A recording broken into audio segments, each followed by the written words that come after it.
10 years had passed since the Emperor of Mankind and the Doomslayer had forged an unbreakable bond upon the shattered plains of the Warp. The galaxy had trembled beneath the weight of their victory. The taint of chaos purged and cast back into oblivion. The forces of chaos, once invincible gods of ruin and despair, were reduced to whispers, their legions broken, scattered, and hunted like shadows at dusk. The Doomslayer, now Primarch of the 21st Legion, known as the Doom Guard, stood at the forefront of this new era. His legion was a tempest of retribution, bringing fire and death to every world touched by corruption or alien menace. The Salamander's legacy, reborn and reforged in the crucible of war, surged forward with relentless fury. Under his command, the Imperium of Man ascended to unparalleled heights, its warriors the most feared and unstoppable force in the galaxy. Entire star systems fell before the Doom Guard's iron will. Planets once choked by Tyranid infestations were reclaimed, Xenos threats were shattered, and the light of humanity's dominion blazed brighter than ever. Yet, even as the Imperium celebrated its dominance, the galaxy shifted. Other factions, the cunning Eldar, the relentless Necrons, and the ever-evolving Tyranids, had begun to change.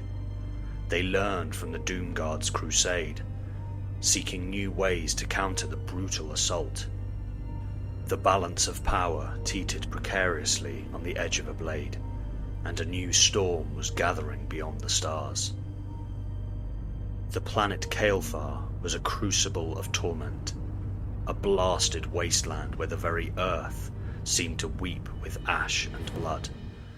Jagged canyons clawed at sulphurous skies, and noxious fumes choked the air, swirling in heavy, sickly clouds that never cleared.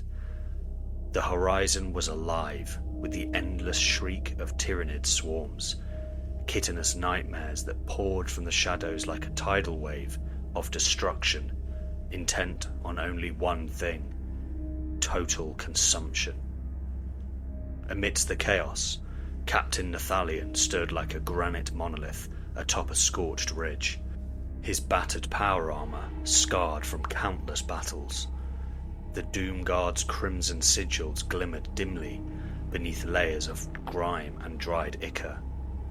Around him, his brothers fought with grim determination, their bolters spitting death and flamers licking the creeping hordes with purifying fire. Nathalion's voice cut through the cacophony, steady and commanding, despite the overwhelming odds. "Hold! For the Emperor! For the Doomslayer! Stand fast, brothers!" His Stormbolter spat molten fury, cutting down gaunts that dared get close. But the Tyranids pressed on, unrelenting and monstrous. The ground shook beneath the endless crush of claws and carapace. And then, from the yawning maw of a cavern, something new emerged. An evolution whispered only in the most terrified Imperial records. A towering behemoth, larger than any previous Tyrannid Prime. Its carapace gleamed with an eerie, pulsing bioluminescence that bathed the battlefield in a ghostly light. Its eyes burned not with mindless hunger, but with cold, calculating intelligence. An apex predator, honed by the Hive's darkest instincts and its most brutal needs. This was no mere warrior. This was a living weapon, an embodiment of the Hive's cunning and rage. The new Tyrannid Prime. Nathalion's eyes narrowed, sensing the shifting tide of fate. "Brothers, this is the Hive's vengeance made flesh. Prepare yourselves." With a roar, He raised his hell-forged power sword, the blade crackling with fiery energy, and he charged headlong into the swirling mass. His men rallied to him, bolt of fire and psychic blasts tearing into the advancing swarm. But the new Prime was unlike anything they had faced before. It moved with terrifying speed and precision, shrugging off bolter rounds and ripping apart Space Marine armor like paper. The battlefield trembled as it struck with savage claws, tearing through lines of warriors with lethal grace. Then, without warning, the monstrous beast lunged straight at Nathalion himself. The captain's eyes widened for a fraction, too late to react as the creature's talons shredded his armor. The sound was sickening. The grinding of ceramite, the crack of bones, the tearing of flesh. Blood and molten metal sprayed across the scorched ground. Nathalion staggered, disbelief and pain etched in his features as he collapsed among the ruin. A gasp echoed through the company. Nathalion, the unyielding heart of the Doomguard, was gone. The line faltered, the silence a sharp wound before the Tyranids surged forward. They sensed weakness. They tasted victory. Far across the void, aboard the flagship, Aegis of the Emperor, the Doomslayer convulsed violently. A psychic scream tore through the veil of space and time, a vision of death and despair clawing at his soul. Nathalion's demise burned in his mind's eye like a searing brand. His eyes snapped open, blazing with fury deeper than any mortal could fathom. The bond between them was unbreakable, beyond worlds, beyond death. Without a word, the Doomslayer activated his teleportation matrix. War relics thrummed with deadly anticipation, light and sound converging into a crescendo of power. In a blinding eruption of golden fire and crackling energy, he materialized amidst the slaughtered plains of Kael'thar. His armor was a cathedral of war, etched with ancient runes and bearing relics steeped in hellish might.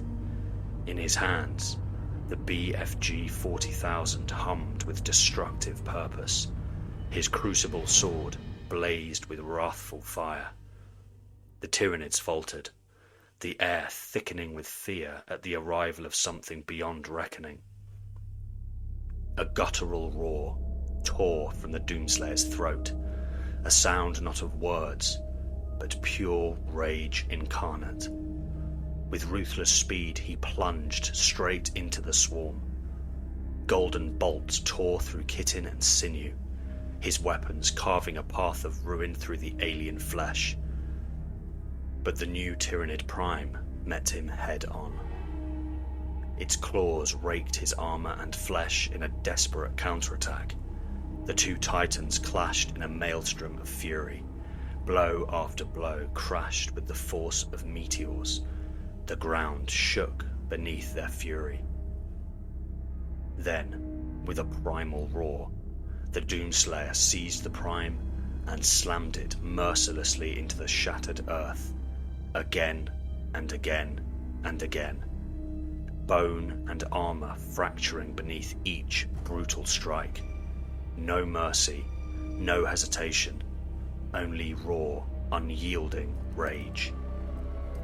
The Doomslayer's savage fury stilled as the Tyrannid Prime was reduced to dust at his feet.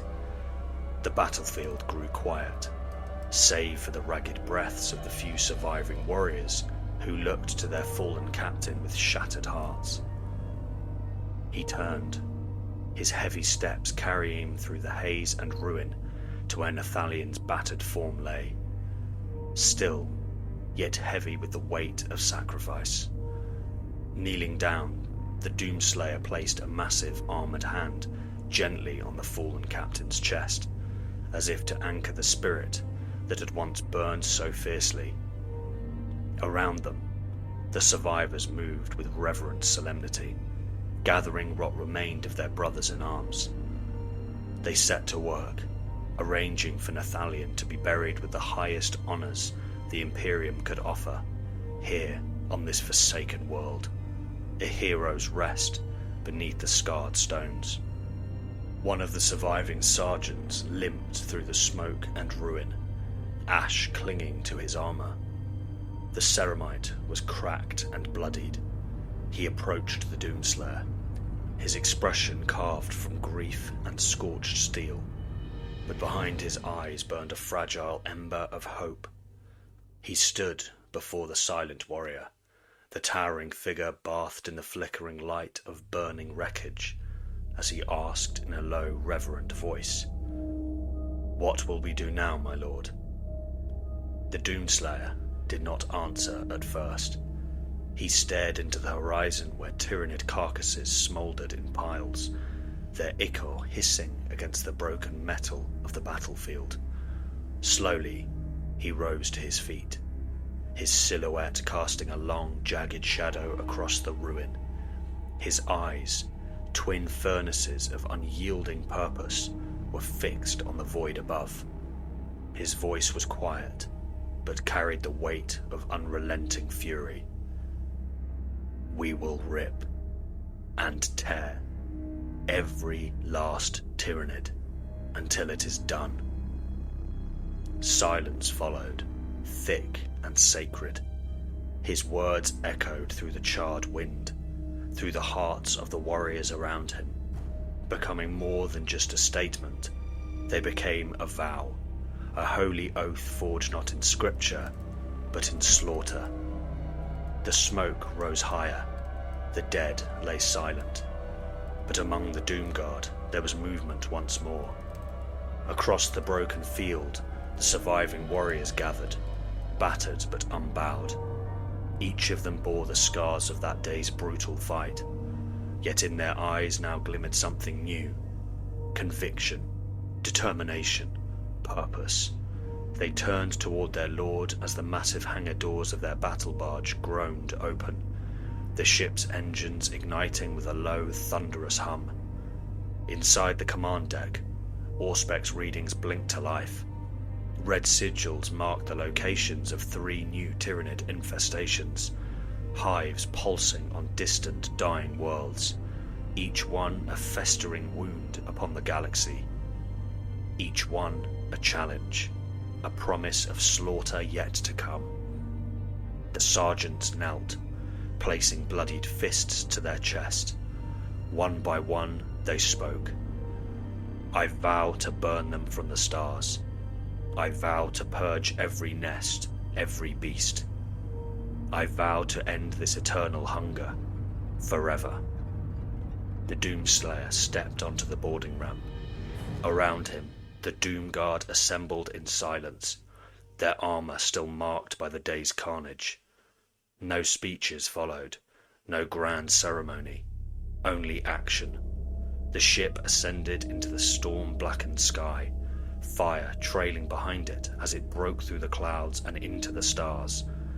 Behind them, the battlefield smouldered in quiet ruin.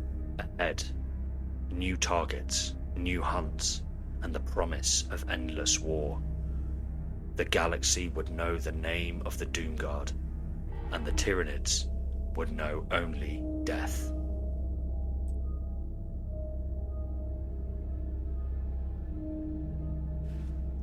The derelict orbital bastion of Orpheus Ring hung above Chaothar like a broken halo.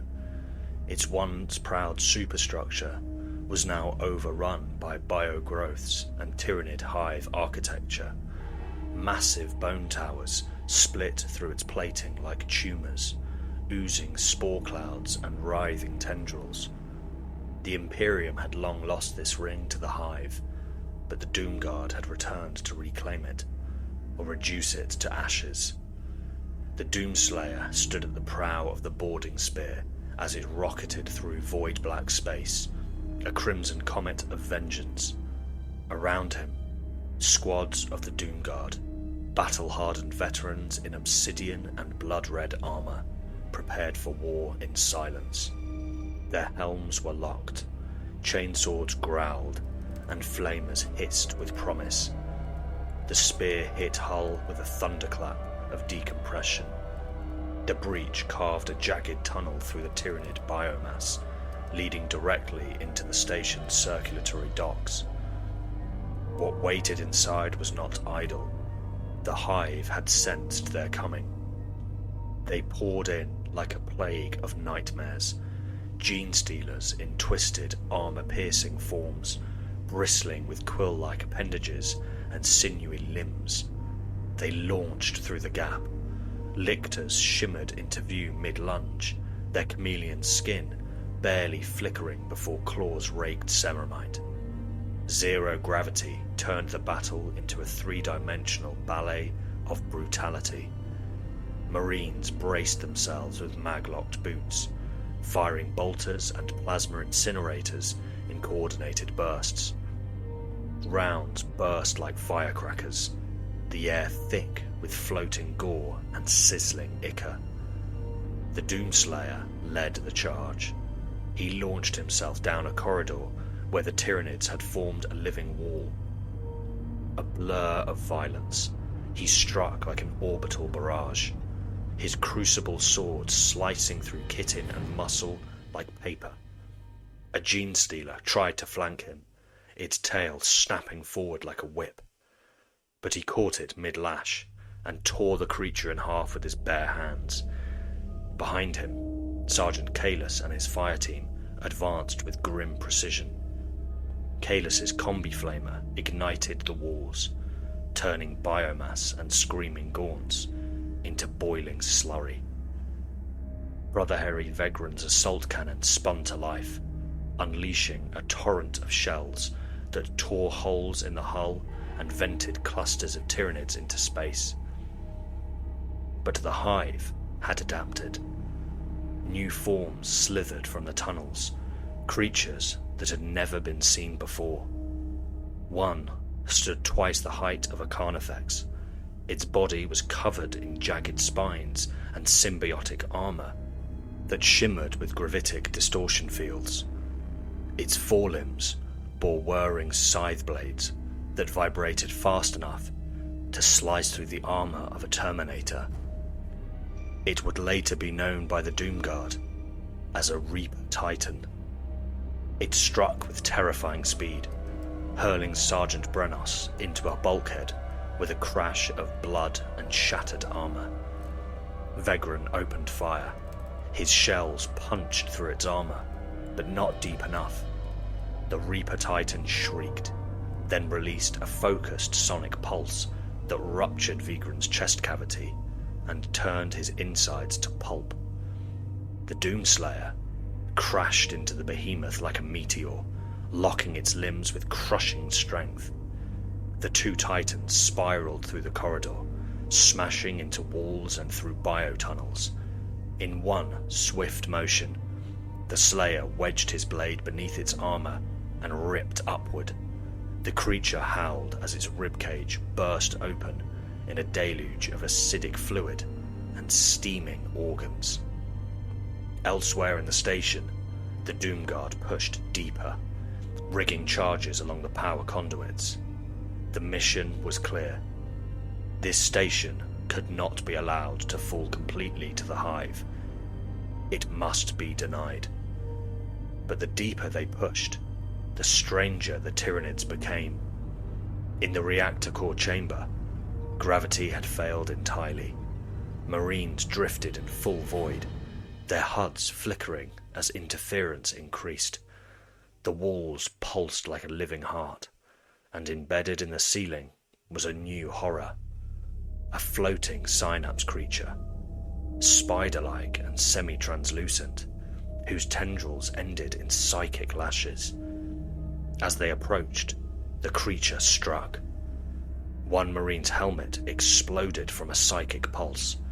Another began clawing at his own faceplate as hallucinations overtook him. Sergeant Kalis shouted orders, but even his reinforced mind bent under the pressure. Then the Doomslayer arrived. He launched from the access shaft with a burst from his thrusters, shotguns in both his hands. He fired shells with neutronium slugs. Each blast pulverized chunks of the Synapse beast, forcing it back. It lashed out, tendrils wrapping around him, but he fired again and again until the creature exploded in a ripple of warp flesh and shrieking psychic static. He floated in the silence, bathed in gore, then turned and moved to the control relays.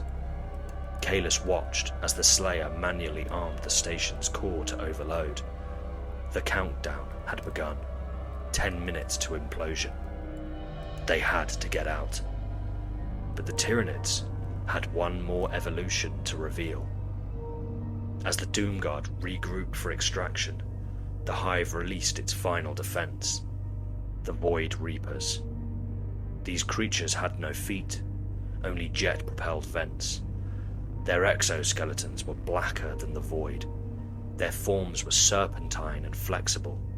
They hunted with stealth and extreme speed, darting from shadow to shadow with biomechanical precision. One Void Reaper tore through an entire squad in seconds, its triple-jointed limbs slicing through neck and spine. It was cloaked mid-attack, only visible as a shimmer of blood droplets trailing in zero gravity. Brother Ajax activated his graviton hammer and charged, anchoring himself to the deck. He caught a Reaper mid-slash and crushed it against a bulkhead, shattering the wall. But more came. The Doomslayer surged forward, crashing into the swarm like a black sun. Every swing of his crucible sword carved trails of ruptured flesh and evaporating ichor. A Void Reaper tried to phase through a vent and ambush him, but the Slayer simply spun and grabbed it by the skull, slamming it repeatedly into the wall until it burst like an overripe fruit. As the countdown hit 2 minutes, the surviving Marines activated their extraction beacons. Explosive decompression ripped open the hull as the Doomguard's Thunderhawk, the blade of deliverance, arrived. The last stretch was a gauntlet of death. The Tyranids were in a frenzy. They could sense the station's imminent demise. Marines were torn from decks, others impaled by needle-tongued creatures birthed from ruptured walls. The Doomslayer reached the hangar doors last, striding through carnage and fire. His armor was scorched and slick with gore. Behind him, the Horde surged, driven mad by instinct and the scent of blood. He turned, raised the BFG 40,000, and fired. The shot was apocalyptic. A corridor of nightmares vanished in a detonation of green-white light. The blast wave vaporized Tyranids, tearing molten scars through steel bulkheads and silencing 1,000 screams in a single thunderous heartbeat. Above, the blade of deliverance loomed like a savior born of fire. As the final Marine was yanked aboard, half his armor trailing wires and blood, the Doomslayer leapt into the bay. The Thunderhawk's retro thrusters ignited. The hangar collapsed behind them, the structure folding inward as gravity distortions twisted reality itself. The Orpheus ring detonated moments later. A bloom of white gold fire erupted into the void, the shockwave flaring across the orbital skyline. Fragments of biomass, ruptured hull plating, and broken spires were hurled into space, spiraling toward the atmosphere of the nearby planet like a rain of cursed meteors. Inside the Thunderhawk, silence reigned. The Doomguard sat bloodied, broken, armor gouged and cracked, but they were alive. Helmets removed, faces streaked with soot and sorrow, They stared out the viewports at the dying light of Orpheus Ring. None spoke. There was no need. They had won this battle, but it had come at a cost. And the Hive was not finished. It was learning, adapting, evolving into something worse. The Tyranids had begun to adapt at a rate even the Mechanicus had not predicted. Each engagement was breeding new horrors. Each victory gave rise to darker threats. But so too would the Doomguard evolve. For every monstrosity the Hive birthed, they would answer with fury and steel. For every world it devoured, they would return fire and vengeance, until the void itself ran dry of blood, or the last Tyranid screamed its death cry into the cold dark. The long crusade had begun, and the Doomguard would not stop. Not now, not ever.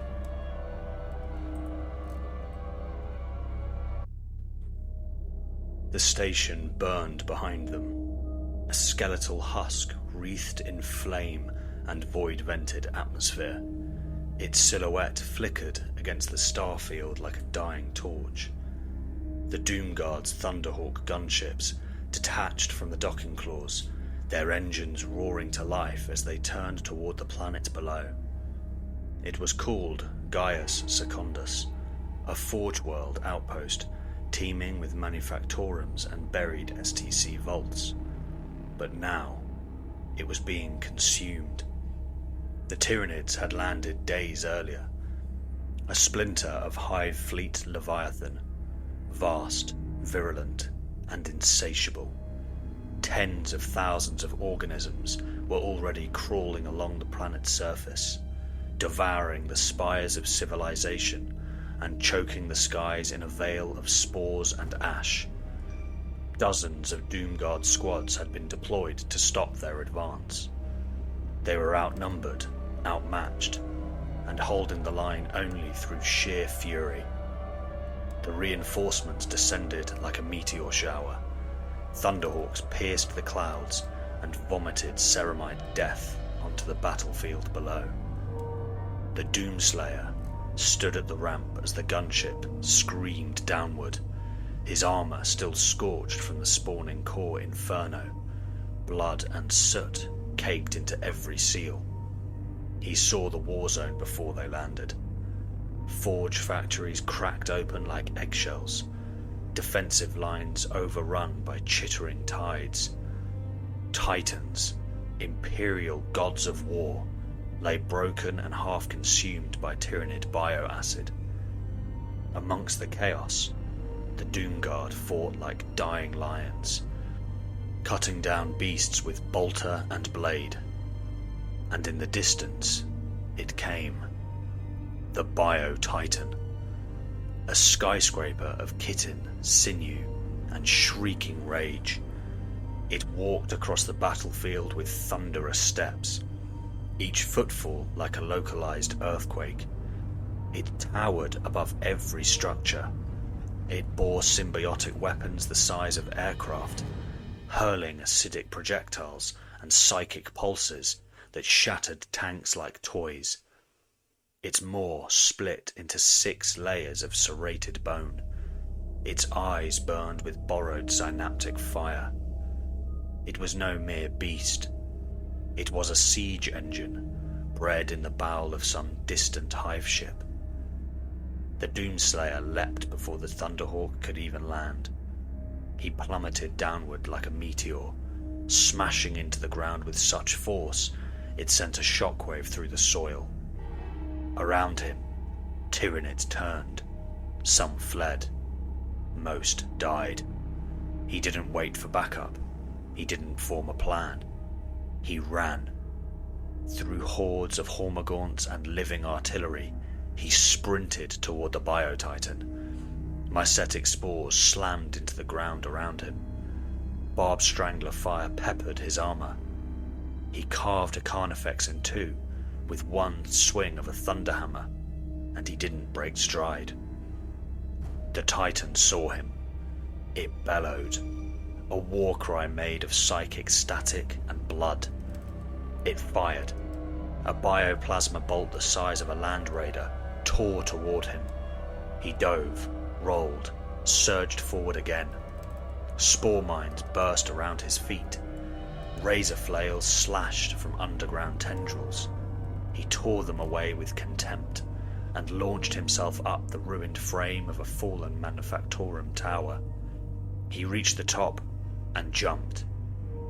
The Doomslayer collided with the Bio-Titan mid-roar.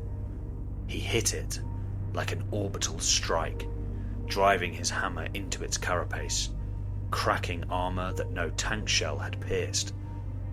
He climbed the beast as it thrashed, carving handholds with his gauntlets. A biocannon opened fire, but he ripped it from its socket and drove the barrel down into the Titan's own eye. The monster shrieked. It staggered. Then the Doomslayer tore open its skull.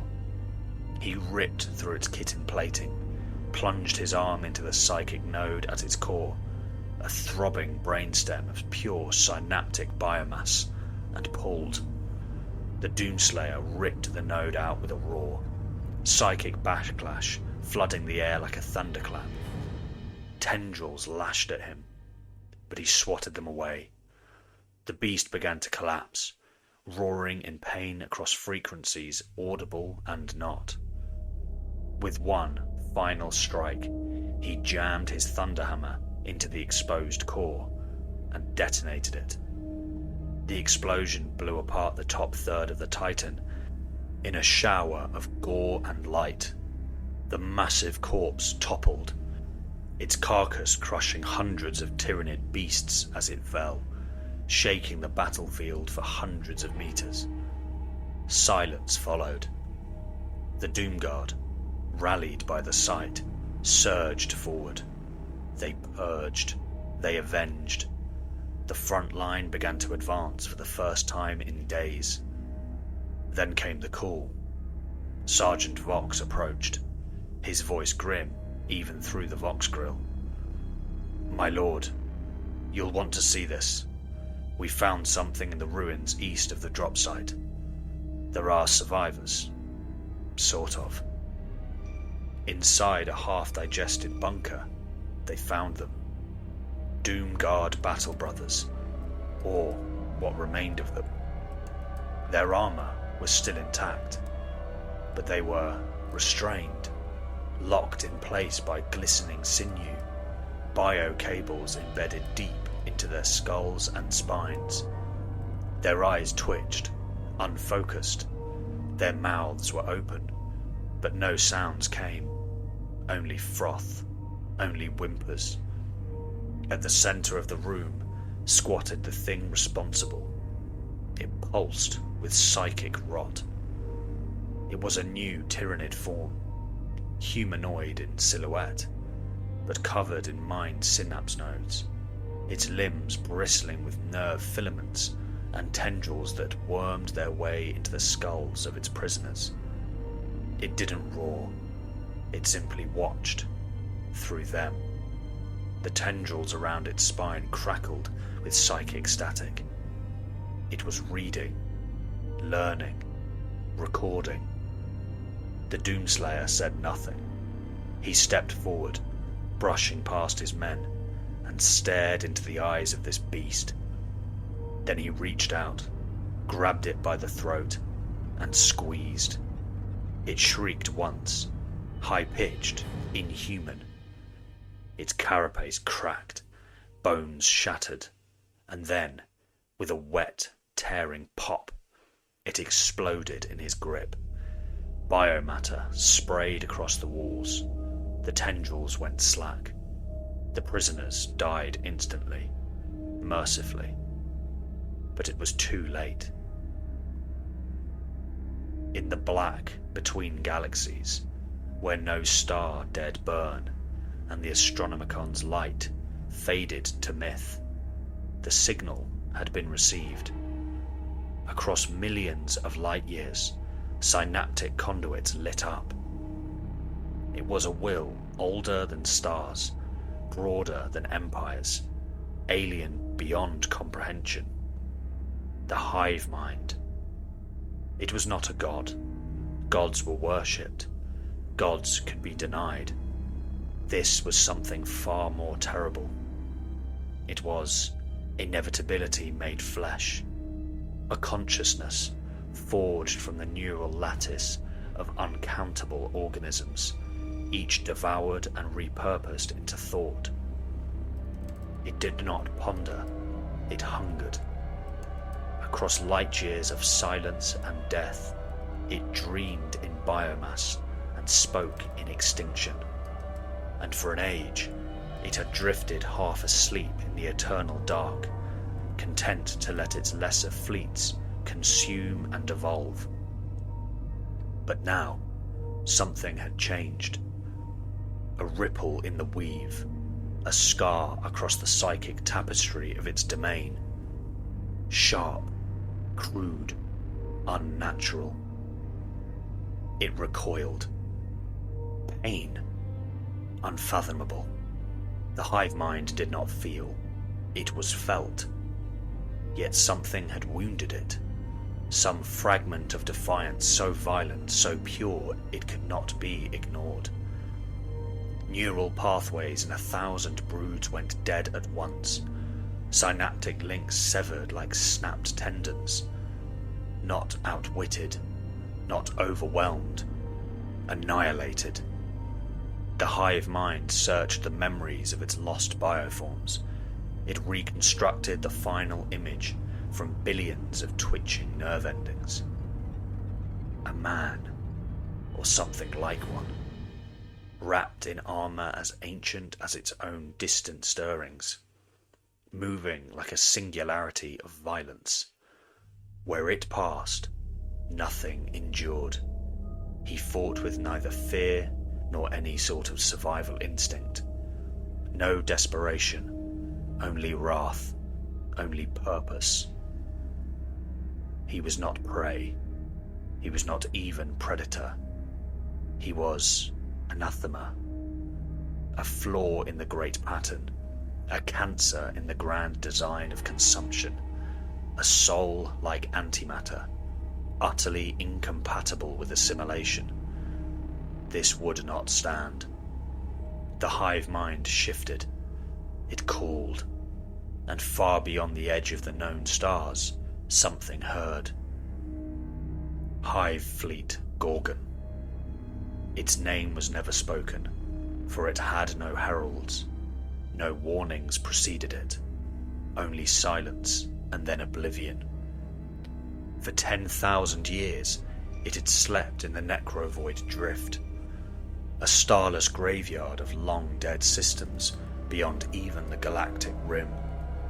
It was a fleet so vast, it had once consumed an entire segmentum without a single psychic ripple, cloaked in perfect silence.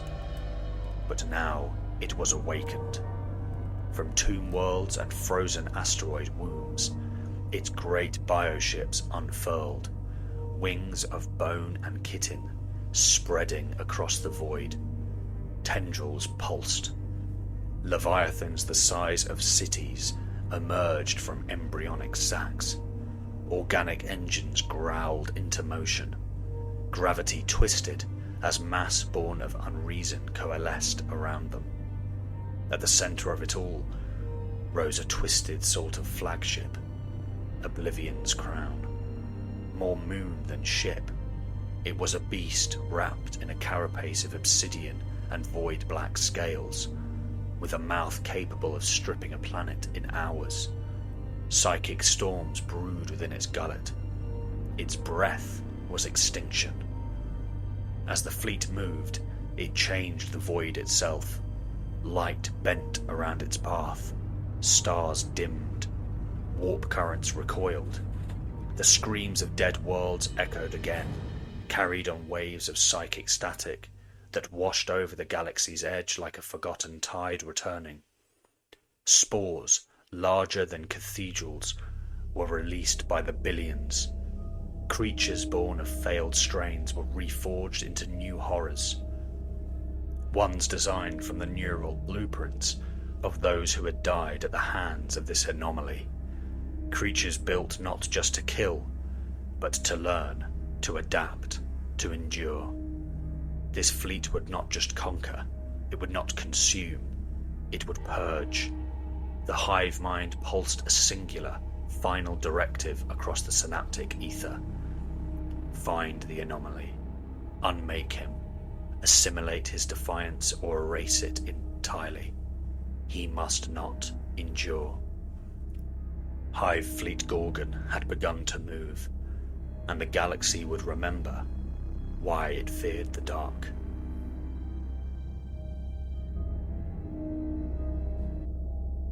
The nights on Dravaris Theta never ended. A brown dwarf hung bloated in the sky, glowing with a sickly red haze that cast the broken mountains and iron plains in a perpetual red sky. The outpost, a scattered collection of vox spires, auto-cannon nests, and prefab hab blocks, clung to the edge of a jagged ravine like a dying insect.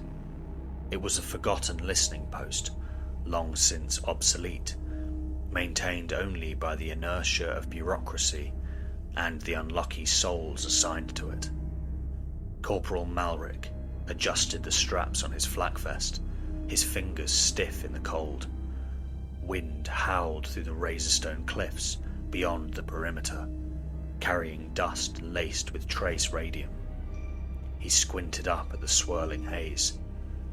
Still nothing, he muttered, turning to the Vox operator beside him. Private Yulo shrugged, her headset askew and her boots resting on an ammo crate. Just a whole lot of static. Astropaths haven't screened themselves inside out, so that's something. Malric snorted. It's better than the last place we pulled rotation. Remember Critilis 4, with those grok-sized spiders? I've still got the bite scar. She tapped her collarbone.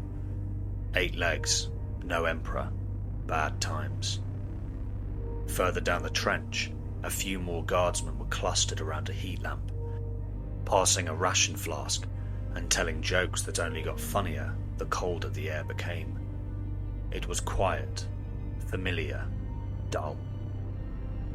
Then came the sound, a deep, low-frequency hum that made their teeth ache and the ground tremble ever so slightly, like some vast, buried organ had groaned beneath the soil. Vox units screamed with static. The air thickened, pressing against lungs and eardrums. Every eye turned to the horizon. Lights pierced the twilight. Not the orderly descent of Imperial dropships, nor the flickering glow of meteorites. These burned blue, like bioluminescent wounds torn in reality itself. Dozens, then hundreds, trails of ichor-coloured flame behind bulbous, kit-in-wrapped scouts that plunged through the atmosphere with no regard for gravity, formation, or physics. Spore ships. Holy Throne, Yulo whispered. The first one hit only a kilometre away, its impact crater belching fire and dust high into the air. The second landed in the outpost. There was no time to run. It slammed into the main Vox tower like a thunderbolt from some god, obliterating steel and stone in a single, screaming impact. From its ruptured belly poured a swarm of beasts, flesh and bone sculpted for the singular purpose of ending life, talons like scythes, jaws like mincing saws. Screams erupted, followed by gunfire, followed by silence. Malric was thrown to the ground, ears ringing. When he looked up, he saw the creature. At first, he thought it was a Carnifex, broad, armoured, hunched. But its flesh writhed, as if it was still choosing what to be. Kit-in plates slithered into new configurations, extra arms unfolded from its torso, ending in hook limbs and biological arc lances. Its head opened vertically, revealing an eye with no pupil, just a pulsating violet iris that stared through him. He raised his lasgun. He fired. It didn't care. The blast scorched its hide, but then the wound reknit. It lunged. He screamed, and then there was only the sound of bone being sheared apart like parchment. On the south ridge, 30 minutes later, Black Templar Initiate Gaius watched the outpost burn from a rocky overlook. He and 6 other battle brothers had been stationed on the planet to investigate a series of unexplained warp echoes in the sector, but nothing had prepared them for this. The chaplain, brother veteran Malthor, stepped forward beside him. They arrived without warning. No psychic ripple, no warp shadow, he said, his voice like a growl through a thunderstorm. They are not from Hive Fleet Leviathan. No, this is something different, something smarter. Gaius clenched his fists. We should descend, fight them. Malthor looked at him, grim, and die accomplishing nothing. Just then, Vox static erupted into clarity. Imperial Post Theta, this is Captain Solarian of the Litany of Ruin. We have received your distress signal. Reinforcements are en route. ETA 37 minutes. Hold. Repeat. Hold. The Emperor protects. Malthor clicked off the Vox. He will protect, but we must show him our worth. Form on me. We strike the heart of the swarm. Die with purpose, brothers. The Templars roared assent. They launched from the ridge like avenging meteors, their jump axe roaring to life. They struck like a blade through rotting meat. The Black Templars descended in thunderous formation, screaming as they landed in craters of ash and bone. Ceramite boots crushed the skulls of fallen guardsmen. The central spore ship loomed above them, a grotesque tower of pulsing flesh, sinew, and fanged maws twitching in the smog-choked wind. Initiate Gaius and his squad were the first to breach its hideous flank. The outer hull ruptured beneath disciplined volleys of Kraken rounds. Chainsaws roared, carving channels through coiled tendons and bone plate. A wave of feeder beasts surged forward, shrieking, only to be silenced by bolters and flaming promethium. Gaius led the charge, leaping atop one of the writhing guardians, a monstrous Trigon variant, mutated beyond recognition. With a defiant roar, he drove his relic blade into its skull, twisted until gore splattered in a fountain of black ichor, and kicked off as the beast collapsed into a twitching heap. He landed hard, rose, and looked toward the inner sanctum, and froze. From the bioluminescent haze of the ruptured spore core, something emerged. It moved like a lictor, but larger, taller. Its exoskeleton shimmered, not merely reflecting light, but rejecting it, as though reality itself bent around its flesh. A mass of tendrils flexed behind its back, like a mockery of a cape, and on its chest, fused into its ribbed carapace, with the torn acidic remnants of black ceramite, Astartes' armour. Its claws were not grown, but forged, extruded into mimicries of power blades. Its eyes, if they were eyes, burned with cold alien intelligence. This creature had learned, it had adapted. Gaius reached for his Vox, but before the warning could leave his throat, the thing moved. It didn't lunge, it disappeared. One of his brothers, Brother Edric, was torn in half with surgical precision, viscera flung in an arc across the chamber.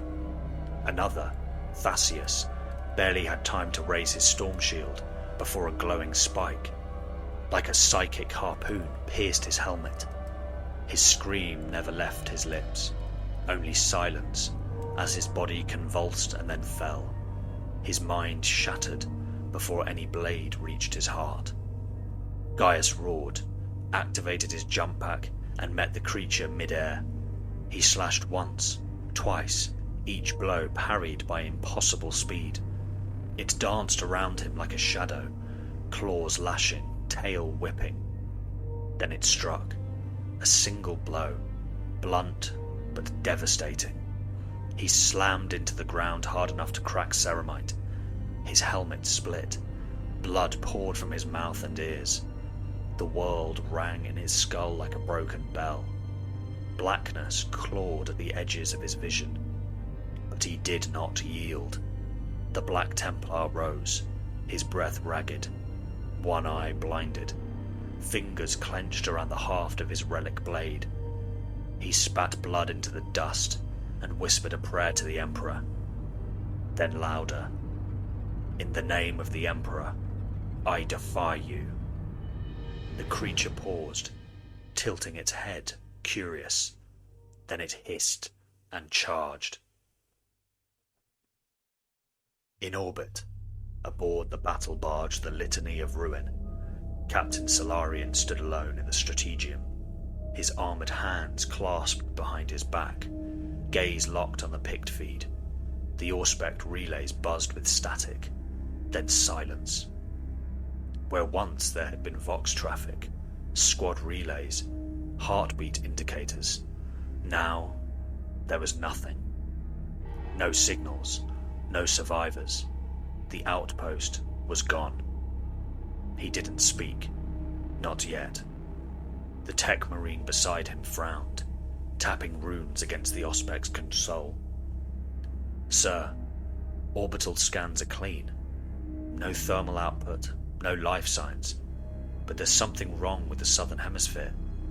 A field of psychic interference is spreading. It's moving." "Against planetary rotation," Solarian murmured. "I see it." The tech marine looked up, uncertainty behind his crimson visor. "That's impossible." "No." Solarian's voice was low, grim. "It's Tyranids, but not as we've known them. They've stopped charging into bolter-fire. They're masking their presence, learning, evolving." He turned toward the central hololith, where the planet below was depicted in dull green and black, except for the southern hemisphere, which now shimmered with roiling purple haze, like a storm made of raw energy. The interference was spreading like a cancer. "Then we need reinforcements," said the tech marine. "A fleet? The Inquisition? The Grey Knights?" Solarian shook his head. "No. The Inquisition will not be enough, and a fleet will be too slow." He stepped forward, eyes narrowing as the interference began to pulse. "We need someone who can reach the surface before this thing spreads beyond containment, before it leaves this world and becomes something even worse." He turned slowly to the tech marine. "We need him." The tech marine stiffened. "Who?" The captain's voice was like a thunderclap in the chamber. "The Doomslayer."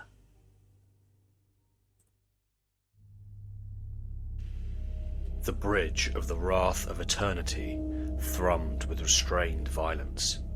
Battle hymns echoed softly from the voxcasters, harmonized by the low growl of the ship's engines.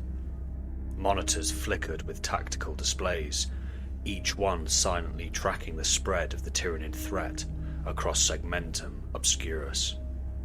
The Doomslayer stood at the helm, a looming tower of armor and hatred. Crimson warplate glimmered under the pale light. His visor glowed like the forge fires of some ancient death god. He said nothing, as always, but his silence carried the weight of worlds. Lord Doomslayer, came the voice of Brother Dominus Kale, his voice taut with urgency. We've received a distress signal from the edge of the Halo stars. An Imperial outpost on the world of Dravaris Theta. Last Vox transmission terminated mid-scream.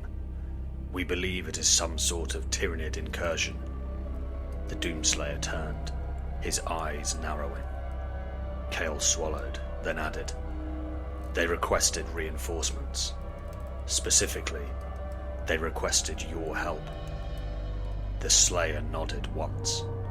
Without a word, he extended his hand toward the star map, jabbing a finger into the glowing void. Kale barked the order, the warp drive screamed, and the stars fell away. They burst from the immaterium into a silent scream. The planet below was no longer recognizably Imperial. Gone were the research facilities, the geodomes, the defense silos. Instead, tendrils of chitin and sinew wrapped the globe like a pulsating cancer. Towering spires of bone reached into orbit, linked by webs of living matter, and surrounding them. "Emperor, protect us," whispered Kale. A swarm of Tyranid bioships, hundreds of them, leviathans, krakens, and vessels of unknown classification. Their carapaces bristled with spore cannons and feeder tendrils. And they had seen the Doomslayer's vessel. Impact trembled through the hull. "Shields are collapsing," another voice roared. "We're being boarded." The first of the Tyranids poured through breached bulkheads in a wave of teeth and claws. The Doomguard met them with bolters and flame, fighting in tight corridors. Screams and detonations echoed through the ship. The Doomslayer leapt into the fray. He tore a carnifex in half with his bare hands, turned a corridor red with the blood of Hormagaunts. He shattered a Hiveguard's skull beneath his boot. He fought not with desperation, but fury, trying to hold the tide back with raw wrath. But it was not enough. He saw his men die, impaled on talons, devoured whole, burned alive in ruptured plasma leaks. And then, something within him snapped. He roared, a sound that split the air like a cannon blast. He surged forward like a blood tide, punching through Tyranid lines with inhuman violence. He crushed skulls. He ripped out spinal cords. He turned the entire swarm to gore. Blood sprayed the walls. He was no longer just trying to protect. He was trying to erase. When the last Tyranid lay twitching at his feet, the bridge lay in ruins. Only a dozen Doomguard remained. Kale, bloodied and one-armed, staggered to his side. "My lord, we cannot hold the ship." The Doomslayer did not answer. He stepped forward, placed a gauntlet on Kale's chest, and pushed him back toward the navigation console. With a glare of intent, he ordered them to flee. Kale hesitated. "But what will you do, my lord?" The Doomslayer turned to the torpedo bay. The torpedo tube sealed shut behind him. Inside its cramped cylinder, the Doomslayer crouched like a monster in a cage. A countdown began. The view ahead showed the massive silhouette of the largest Tyranid bioship. It was a floating high fortress. Then, launch. The torpedo fired like a spear through the void, trailing fire. It tore through the organic hide of the bioship, crashing through muscle and sinew and bone. The shell split apart as it impacted an inner chamber. The Doomslayer stood. All around him was hell. The interior of the bioship was alive, a breathing necropolis. The walls pulsed with arterial rhythm. Acidic bile dripped from holes in the ceiling. Spore sacks throbbed with unborn monstrosities, and thousands, hundreds of thousands of Tyranids stared down at him from the walls and floors and ceilings. They came like a tsunami of claws. But the Doomslayer, he did not run. He charged straight towards them. He tore them apart. He ripped arms from sockets, crushed chests beneath armored fists. He punched through bioshields and ripped out neural cords. The ship shook with the violence of his fury. Lictors tried to ambush him. He turned them into paste. Trigons lunged. He used their own spines to bludgeon their kin. Here, he didn't need restraint. There were no allies to protect, no walls to spare. Here he could fight without limits. And he did. The Doomslayer, covered in ichor and gore, found the neural nexus, a glowing sac of synaptic control. He slammed his blade into it, rode the tremor of the bioship's death throes, and used a spinal support strut like a rudder. With monstrous strength, he steered the dying bioship toward the planet. It screamed as it fell, an organic comet wreathed in flame. It slammed into the corrupted surface of Dravaris Theta, vaporizing thousands of Tyranids in a cataclysmic blast. From the crater, the Doomslayer emerged, smouldering, radiating fury. He looked up at the sky, at the swarm above. He would bring them down. Then he began to walk. The Tyranid bioship groaned like a wounded god. Its innards were scorched and ruptured. Fires still licked at broken membranes. Viscous fluids rained from the ceiling in thick, noxious streams. But deep within the ship's shattered interior, far from the battlefield where the Doomslayer had torn a path of annihilation, something moved. A creature slithered through the remains of a spore chamber.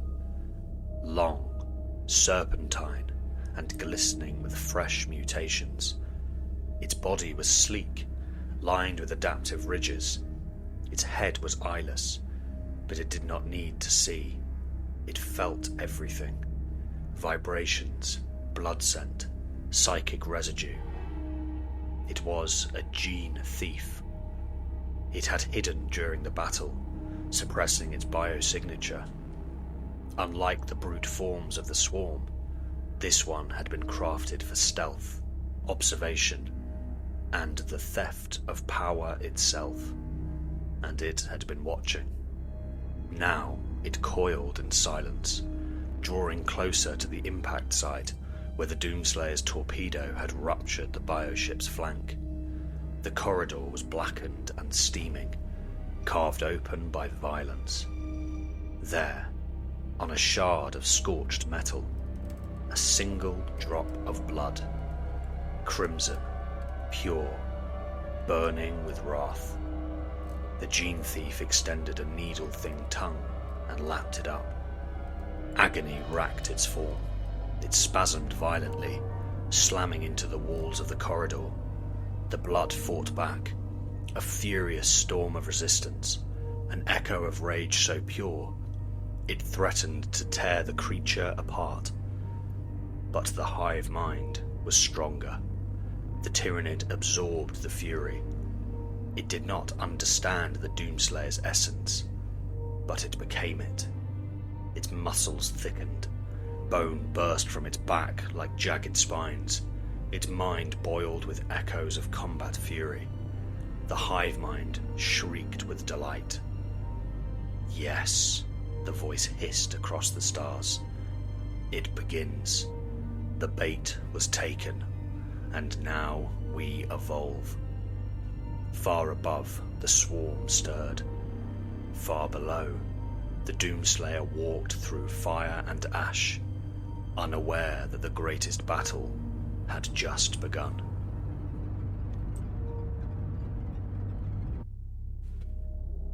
For 3 days and nights, the Doomslayer waged war against the swarm.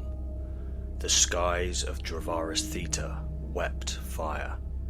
Swarms of Tyranid flyers darkened the heavens, blotting out the sun with their wings and spores. The surface was a writhing mass of claws and teeth, a living hellscape of chitin and hunger. And at its heart stood one figure, alone, unyielding, the Doomslayer.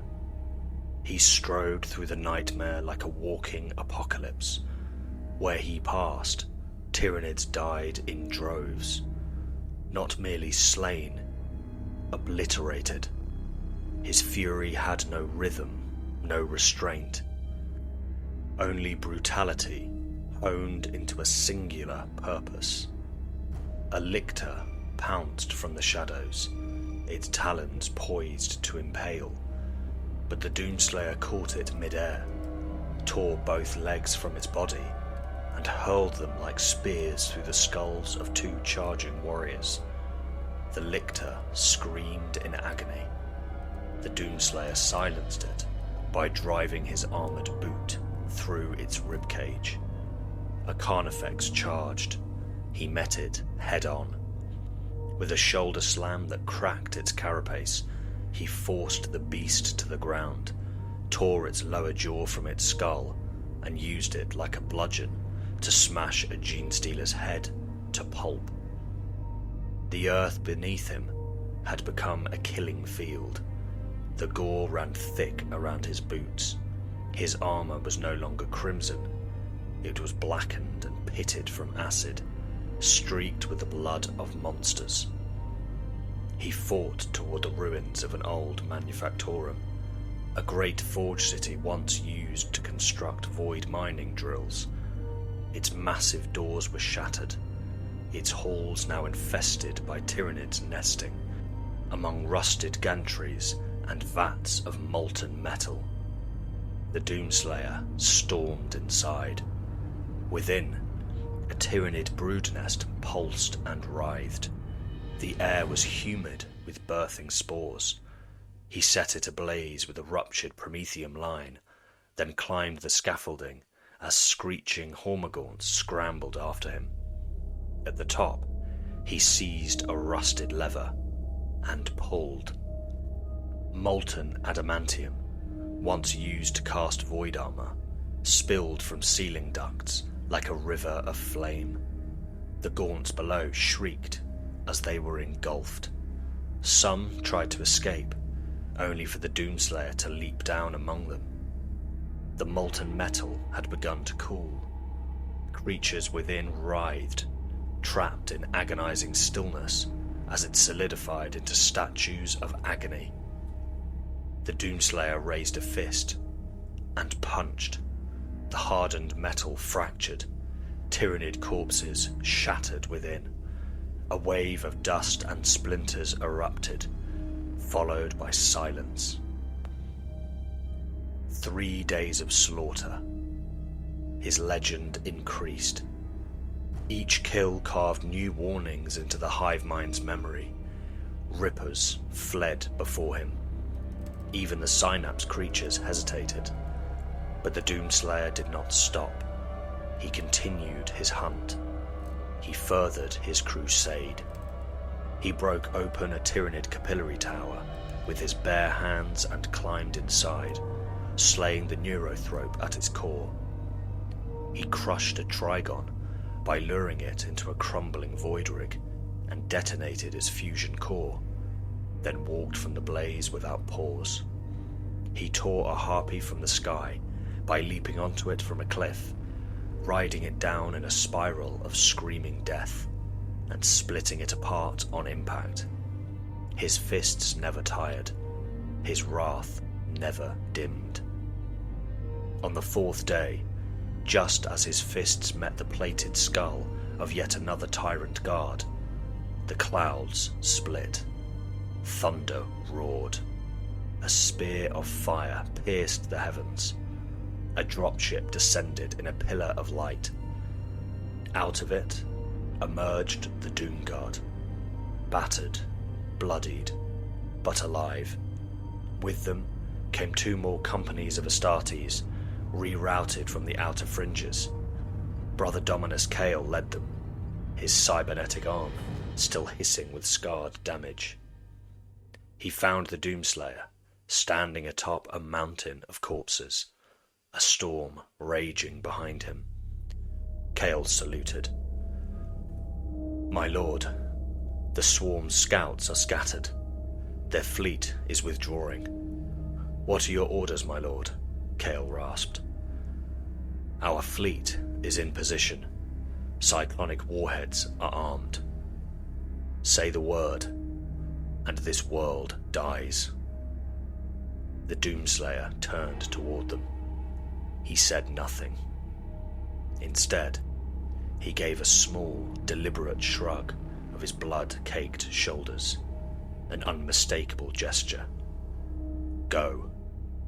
The Doomguard hesitated only a moment longer. Then they saluted as one, boarded their Thunderhawk, and lifted skyward in a roar of engines. The craft ascended into the clouds, vanishing into the burning atmosphere. The Doomslayer remained. The sky tore open. From the heavens, a line of fire descended, brighter than the sun. Cyclonic torpedoes, sacred instruments of planetary annihilation, fell toward Dravaris Theta like the fingers of a vengeful god. Each warhead carried the wrath of the Imperium. Plasma matter destabilizers, atomizing thermonuclear warheads, warp displacement fields to peel reality apart. Impact. The first torpedo struck the planet's surface. A heartbeat later, the crust cracked like an egg. Mountains were leveled. The seas lifted into the air and turned to vapor. The atmosphere ignited, spiraling into a global firestorm. Chains of Tyranid hives, linked like fungal veins across the surface, burst into pillars of plasma. Megafauna screamed and disintegrated. Biotowers exploded like ruptured hearts. The sky went white. Then, silence. Not the silence of peace, the silence of extinction. The Doomslayer stood in the eye of the apocalypse. Flames whipped past him in great cyclonic spirals. The ground beneath him heaved, then turned to molten slag. But he did not fall. His boots remained planted, his armor glowing red-hot from the heat.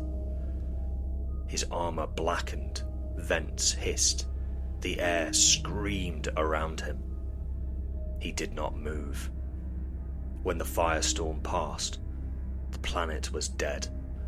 Nothing remained but ash, glass, and rivers of liquefied stone. And in the center of it all, framed against the ruin of a world, the Doomslayer, unburned, unbroken, unbowed. Ash clung to his armor like dead snow. He lifted a gauntlet and brushed it away slowly, as if wiping off the last memory of the Tyranids who once infested this place. Then his vox crackled. "Lord Doomslayer," came Kale's voice. "The Exterminatus is complete. Retrieval inbound. Will extract you shortly."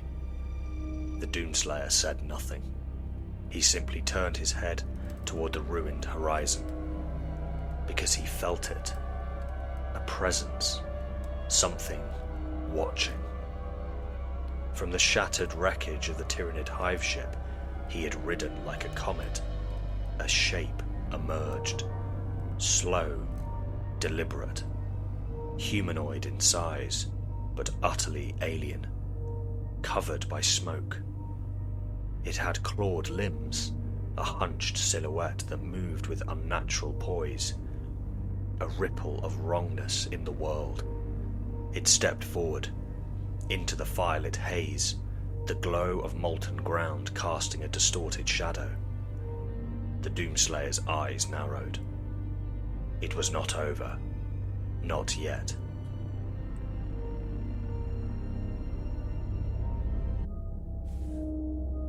Ash fell like snow. The fires of Exterminatus had begun to fade.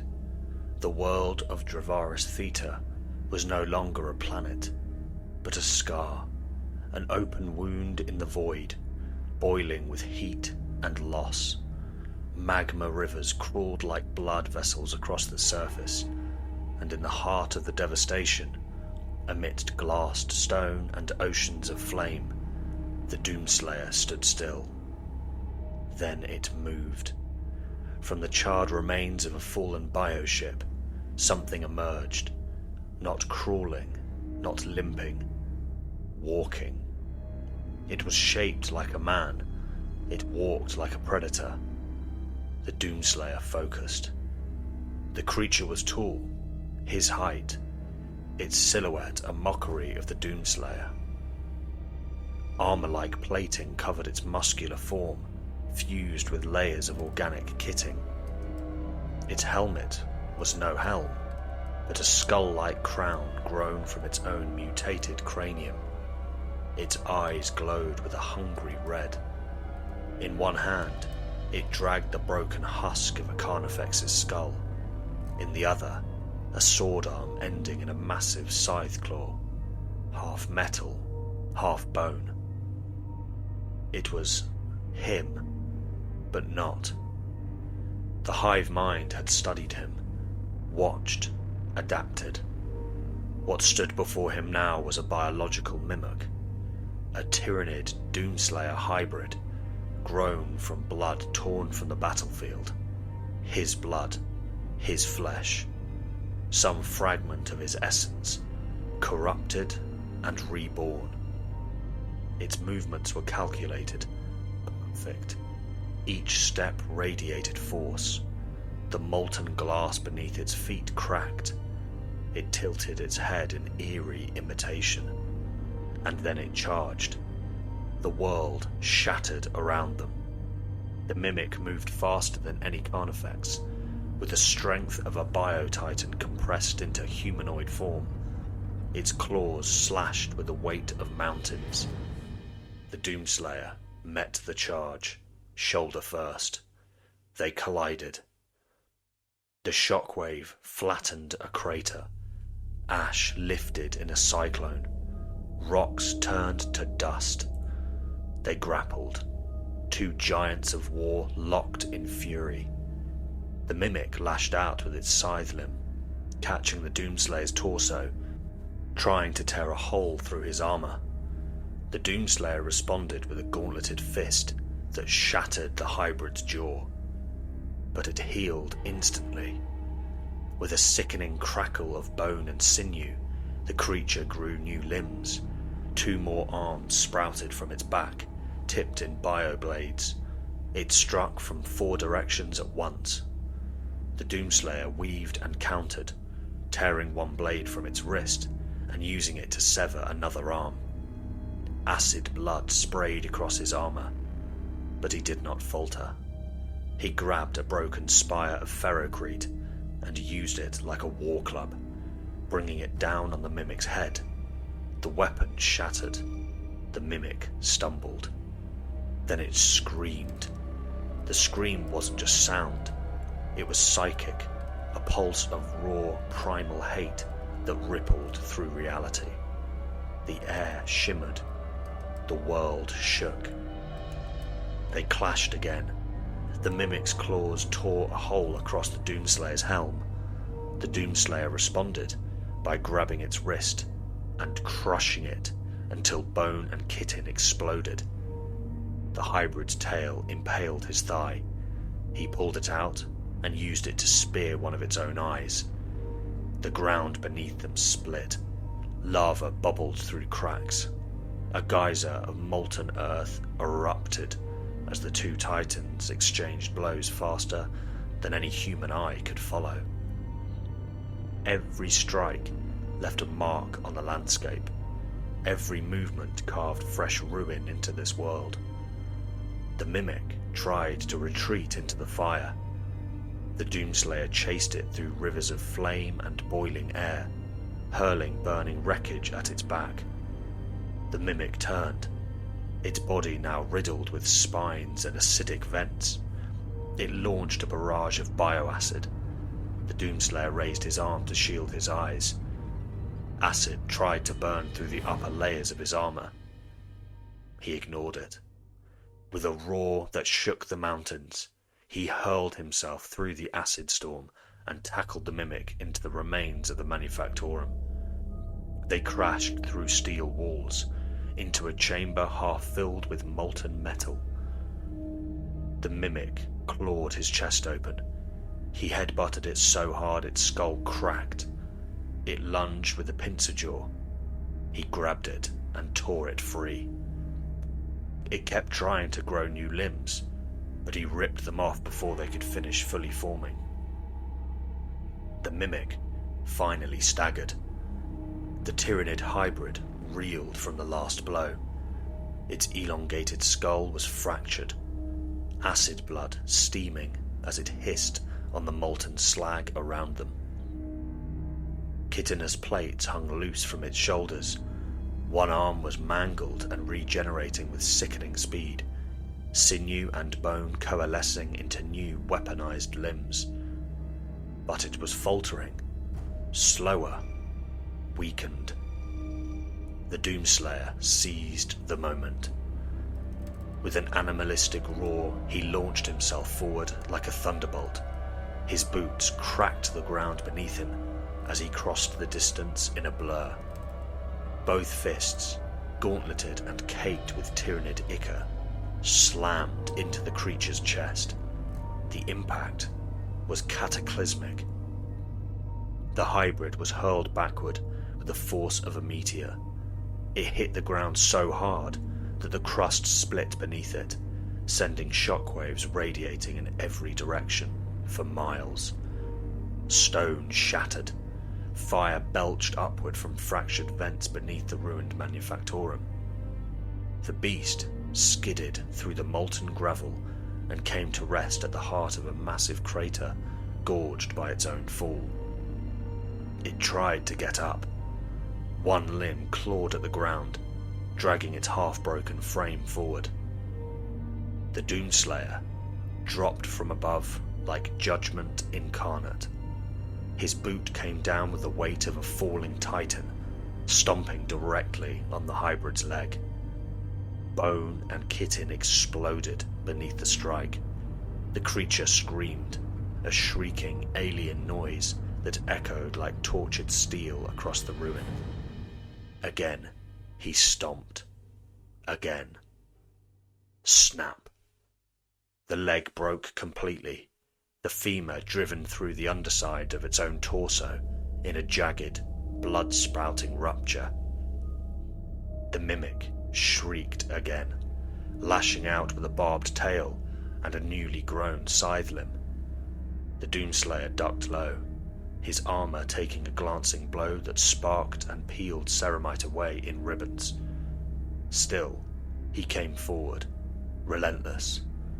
He dropped to a knee and drove an armored elbow into the beast's throat, stunning it.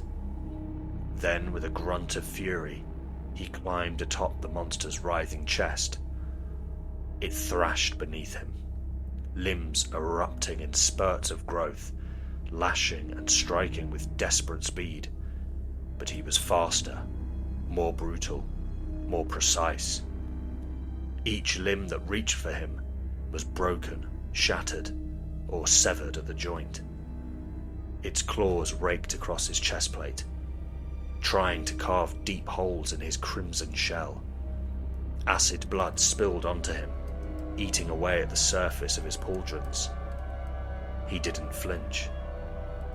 He reached forward. Massive gauntlets clamped down on the hybrid's skull, fully enveloping its hideous, fanged head. The Mimic's eyes began to bulge. Its mouth opened in a keening shriek, spraying acidic saliva across the Doomslayer's helmet. Its talons flailed, striking blindly at his sides. He held fast and began to push. The pressure built slowly at first. Chitin creaked, bone groaned, tendon stretched to tearing point. The mimic convulsed, its entire body jerking wildly, trying to throw him off. He leaned forward, planting his knees harder onto its ribcage, locking it in place with sheer weight and wrath. Its skull began to deform beneath his fingers. Hairline fractures spiderwebbed through the thick bone plating. A thin stream of ichor oozed from its eye sockets. Its jaw cracked sideways with a sickening pop. It thrashed even harder, limbs regenerating in bursts, striking like flailing scythes. But the Doomslayer was unmoved. He roared and pushed harder. His armor hissed and vented steam. Acid tried to eat into the gaps between his gauntlets, into the seals near his wrists. He ignored it. Blood began to pour freely now. The hybrid skull warped further, caving inward like a collapsing bulkhead. Its screech rose to a crescendo, one final, desperate scream of pain and terror. And then the skull exploded between the Doomslayer's hands with a sound like rupturing metal. A wet, thunderous blast of gore erupted outward. Bone shards, brain matter, acid blood, and steaming ichor painted the surrounding rocks in a viscous halo of ruin. The hybrid's body spasmed beneath him, twitching violently, and then finally went limp. Dead. The Doomslayer sat atop its ruined corpse for a moment longer, his chest heaving with exertion. But he stood, slowly, deliberately, like a monolith rising from the ashes of a broken world. The crater around him smouldered. Green fog curled upward from shattered chitin. Ash drifted down like black snow. In every direction, Dravaris Theta lay in ruins, its surface scorched to glass, its skies still churning with the aftershock of Exterminatus. Towering plumes of flame licked the clouds above. And still, nothing moved. No swarm, no synapse, no hive, only silence. His vox crackled. Kale's voice returned, distorted through static and atmospheric interference. Lord Doomslayer, scans confirm no remaining life forms. Are you? The Doomslayer looked down at the hybrid's shattered body. It twitched. He said nothing. Instead, he lifted his foot, placed it over the creature's ruined thorax, and stomped.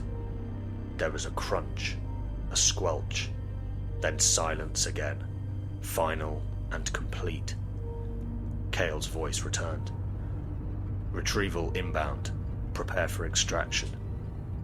The Doomslayer did not reply. He didn't even acknowledge the message, because he felt something. A ripple. A tremble not of the earth, but of reality. Something had watched this battle, not from above, not from orbit, from beneath or beyond.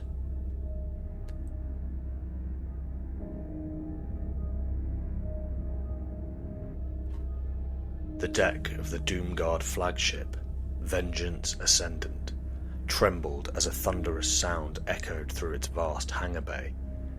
Marines snapped to attention, turning toward the landing bay's blast doors as warning lights strobed in crimson and gold. The shuttle hissed to a halt, its hull scorched black from re-entry and the brutal fires of war. The ramp dropped with a metallic groan, steam hissing from the joints. A shape emerged, massive, silent, and grim. The Doomslayer. Over one shoulder, he carried something grotesque. A massive corpse, more Tyrannid than anything else recognizable, but fused with something unnatural. Its body was corded with muscle and chitin, its claws razor sharp, and its gaping maw held rows of fangs more akin to a warp beast than anything the hive mind had spawned before. But it wasn't just the horror of its form that chilled the onlookers. It was the implication. The Doomslayer walked without a word, his boots crashing down the ramp like hammers against the deck. He made his way into the central strategium, where the highest-ranking tech marines, librarians, and apothecaries of the Doomguard awaited him. With no fanfare, he hurled the corpse onto the central table. It landed with a sickening thud, cracking reinforced ceramite and splattering ichor across the floor. Gasps and murmurs filled the chamber. Even the most stoic among them faltered. This is not natural," muttered Apothecary Nereus, stepping forward. "It's evolved far beyond any Tyranid bioform we've encountered. Genetic hybridization. Not just Tyranid," one of the tech marines added, eyes wide behind his bionic implants. "It's something else. Something worse."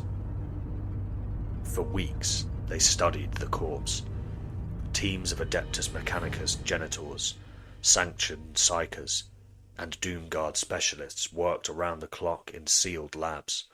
The hybrid was heavily resistant to psychic probing, but eventually, the combined efforts of the Doomguard bore fruit. The Doomslayer stood before the strategium, again as his top scientists and battle scholars gathered. "Slayer," said Magos Vorton, his mechanical limbs twitching with anticipation. "We have made a breakthrough." A hologram of the hybrid flickered into existence, its image rotating slowly.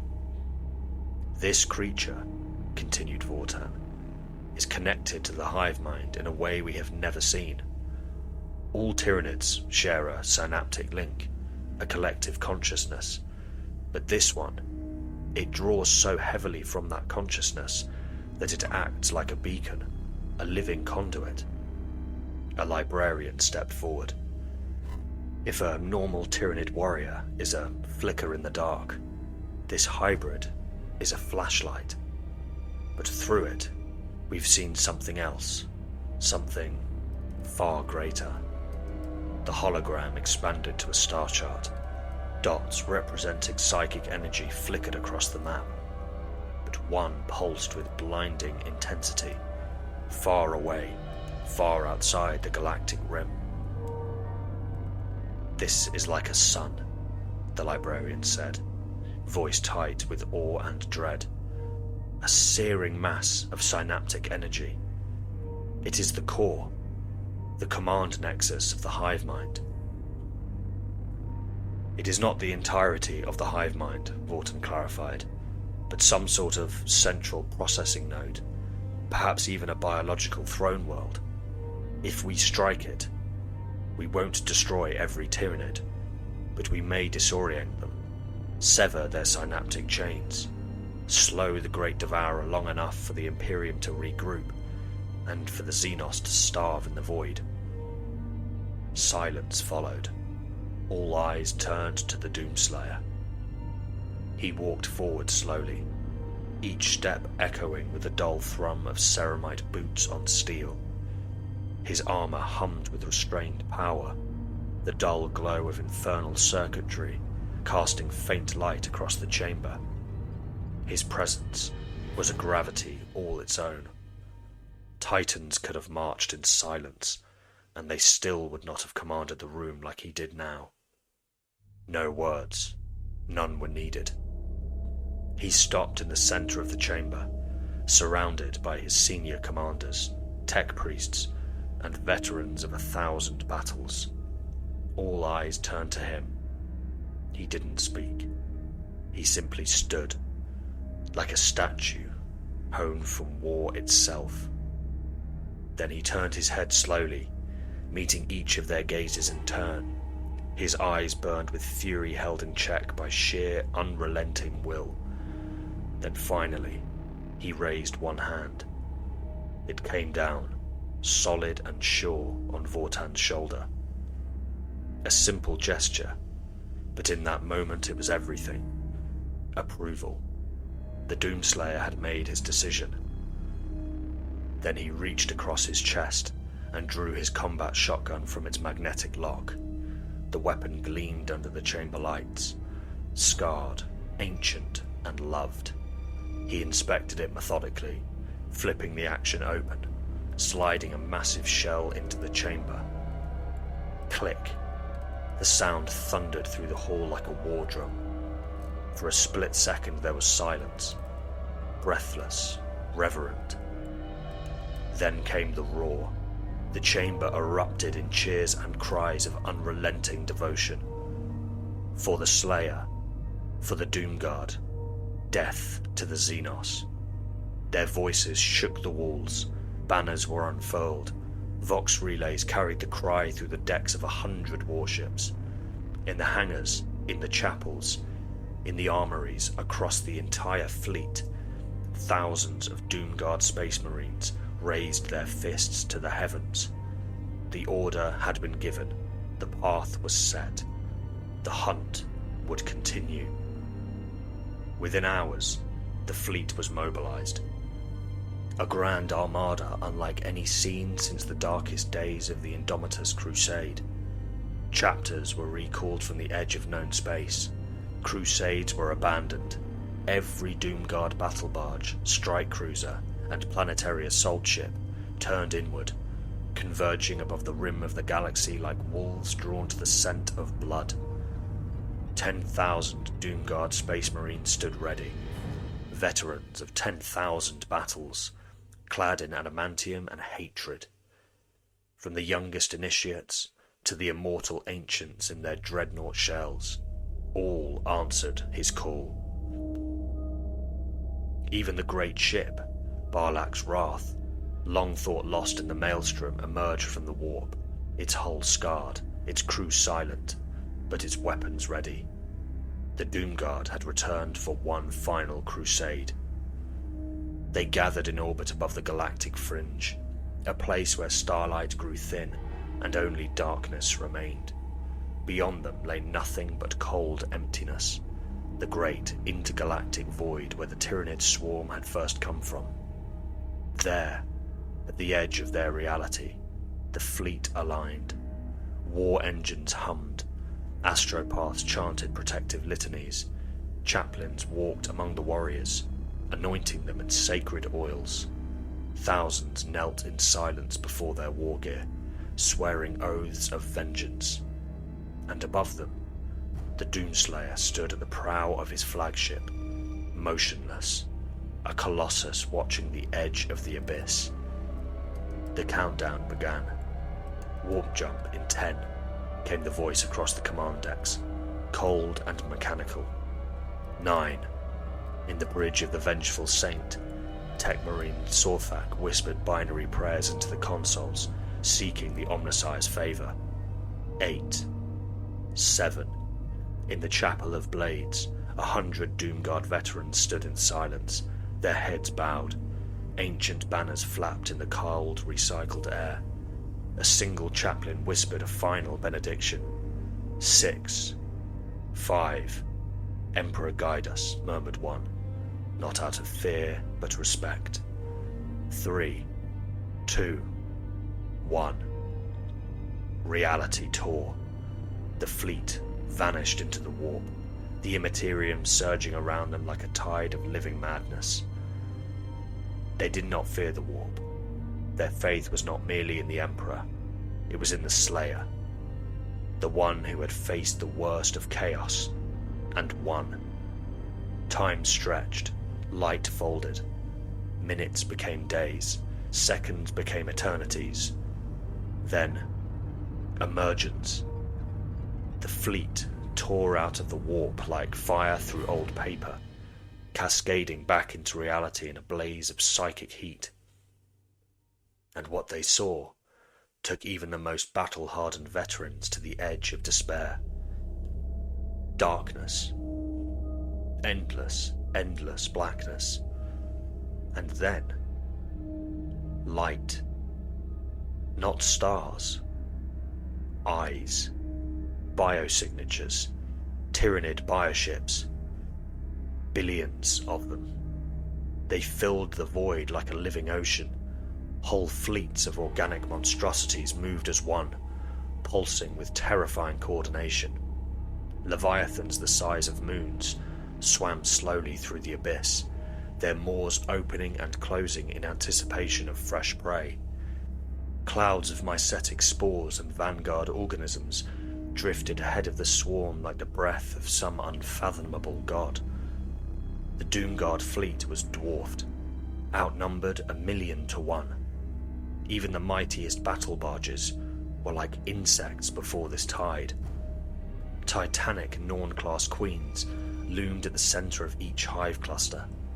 Bioplasma cannons flared, and distant flashes of battle erupted along the edges of Tyranid fleet lines. It was the end of all things, the abyss incarnate. On the judgment of iron, one of the younger captains exhaled, shaking his head. "My God," he whispered, "there's no end to them." For a moment, there was only silence on the command decks, and then a single bark of static as the Doomslayer's Voxlink activated. No words, just a growl, then the sound of metal on metal. He stepped forward into the command chamber's viewing bay. His armor hissed with heat, and his presence was like a storm trapped in human form. He walked to the edge of the reinforced glass and stared out into the nightmare. The Tyranids stared back, and the Doomslayer, he smiled. It was the kind of smile that didn't just speak of confidence, it spoke of carnage. He racked his shotgun once more. The sound carried across every ship, through every Vox relay, like a divine thunderclap. It was the only signal they needed. Across the fleet, orders were given, weapons armed, drop pods loaded, boarding torpedoes primed. The Doom Guard stood at the gates of Armageddon, and they were not afraid. The abyss had come for them, and they were going to punch it in the face. The final war had begun.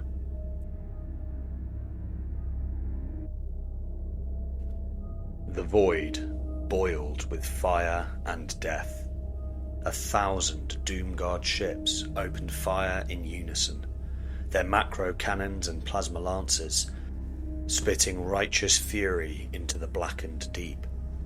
The opening salvo was a thing of awe, a golden lattice of devastation that scythed through the first ranks of the Tyranid swarm.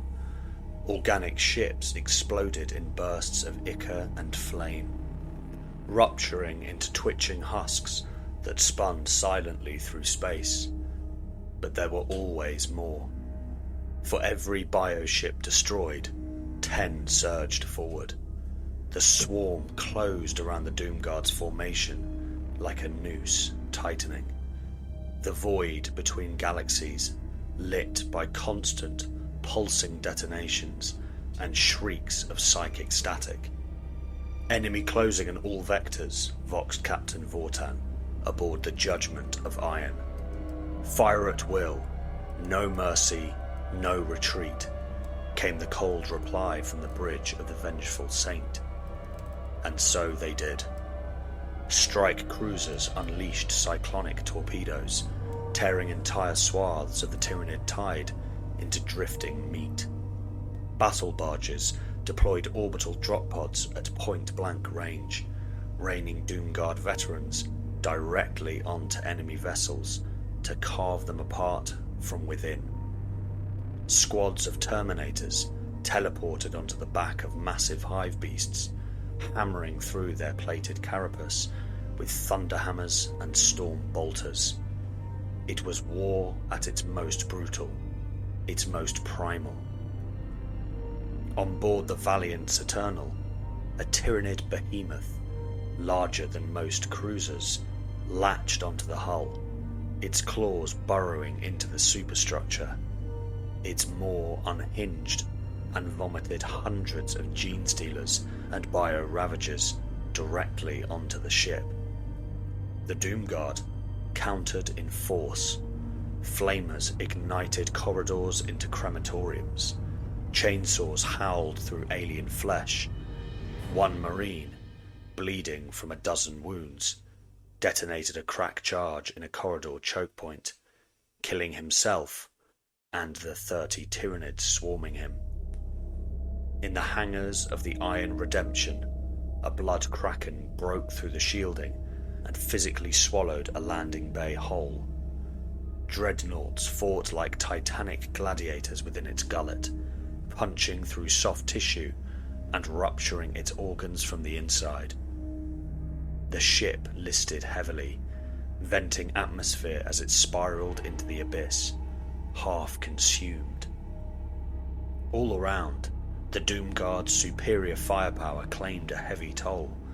Their ships were blessed relics, bristling with forbidden tech and ancient armaments. But the swarm seemed endless. Tyranid Hive ships adapted mid-battle, altering their armor composition and spore clouds to resist las and plasma. More horrifyingly, new strains emerged in real time. Spore-choked creatures that moved faster, struck harder, and burned with intelligence. On the command deck of the Vengeful Saint, the Doomslayer stood silent, watching it all unfold through the observation deck. Behind him, Vortan approached. "We're holding for now, but they're adapting. Every kill buys us less time." The Slayer didn't respond. Then a warning klaxon screamed. "Multiple signatures incoming," shouted the bridge crew. "Bioforms, massive class, emerging from the deep void." Out of the darkness came the Leviathans, colossal Tyranid entities the size of cities, their hulls plated in living armor that shimmered with bioelectricity. One of them opened a vortex cannon mounted in its chest, an organic black hole engine. It swallowed an entire Doomguard frigate in one shot. Another launched boarding tendrils the size of towers, which smashed through 2 battle barges, spreading like tumours across its decks. All around, the Doomguard fleet began to fracture. "Slayer," Vortan turned to him. "We either retreat, or we go for the heart." The Slayer turned, his expression unchanged. Then he nodded. "Clear a path," Vortan ordered, voxing to all ships. "Get him to the center." Within moments, strike teams began directing coordinated fire to punch a tunnel of destruction through the swarm, sacrificing themselves to blast a path through the densest knot of the hive. Back in the armory, Tech Marines prepared the Slayer. They brought forth the Crucible, its blade forged in blood and faith. They fitted the BFG 40,000 onto his back, humming with forbidden plasma energy. And finally the super shotgun, its twin barrels kissed with battle and vengeance. The Slayer stood armed and unstoppable. Without a word, he stepped into the torpedo bay. Ancient rituals were spoken, final rites given. The Doomguard watched in silence. And then, fire. The launch tube burst open. A blazing comet of fury launched into the dark. He tore through the void, streaking between bioships, diving through clouds of spores and debris. Alien limbs tried to grab him, but failed. Plasma and bioplasma whizzed past, missing by inches. Tendrils reached out, but he was too fast, too precise. And then, impact. He tore through the void like a thunderbolt, wreathed in fire and steel, rocketing through layers of psychic static and biological latticework. A final membrane of writhing flesh split before him, screaming with synaptic agony. Then silence. Then madness. The Doomslayer crashed down inside the core of the hive mind. The brain nexus was not a chamber. It was a realm. A place where biology had transcended into nightmare. Where logic, thought, and hatred had taken form. The ground beneath him pulsed, veins the size of tunnels thudding with ichor. Every surface was alive, twitching and slick. Fleshy spires spiraled skyward like screaming statues, their tips crowned with crackling synaptic lightning. Walls of living cortex shivered in rhythm with some vast, alien heartbeat. Nerve tendrils snaked across the floor, slick and wet and shifting with thought. Thought so loud it became a scream. And above it all, the brain. Suspended in a massive cradle of twitching fibres, the size of a hive city tower, it pulsed like a heart made of thought and meat. A skyscraper of cognition. Every ripple across its surface was a command sent across the stars. Every pulse, a billion screams made silent. The air was pressure. Psychic gravity pulled at his mind, trying to peel it open like a fruit. Voices. Every voice. The dying, the consumed, the Tyranids themselves, all echoed within the sludge of its brain. Yet he walked. Against the gravity, against the psychic tide, against everything. The crucible ignited in his hand, red energy casting long shadows across the nerve flesh around him. Each step forward burned into the living floor. He was 10 paces from the brain. Then, the screech. It wasn't sound, not really. It was an emotion, pure hatred given voice. The psychic walls warped, the brain trembled. Fluid ducts burst in spurts of thought blood. From the shadows between cortex and tendril, they emerged. 3 figures. At first, the Slayer did not move. He simply stared. Apex Tyranids. But not just any evolution. These were bioengineered perfections, the result of genetic theft, of experiments in flesh and fury. They had his DNA, his rage, but twisted, grown in vats of nightmare. They were tall, nearly twice his height, muscular, plated bodies rippling with unnatural grace. Their carapace was dark emerald and obsidian, shifting like polished bone. Their eyes, red, burning, just like his. Their movements were twitch quick, coordinated, silent as death.